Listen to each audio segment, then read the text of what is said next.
So we are near the summit of the Mount Nebo Scenic Loop. Yeah, we passed the summit. Yeah, we just passed the summit, somewhere along the ridge. It's much snowier than we expected out there for my motorcycle 20% journey. chance of precipitation. Yeah, and if you look through the back hatch there, you can't really see it. Oh, Finn's opening the door. Maybe he wants to go outside and see.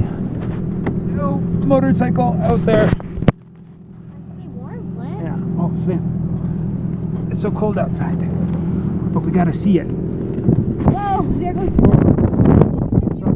It's windy and cold, but we've got all our stuff here. The motorcycle. It's really nasty out here for a motorcycle trip.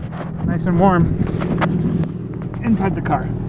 Hopefully we'll find a good place to camp someplace at lower elevation after charging the motorcycle for a little while. But it's not quite so windy and snowy and frigid cold.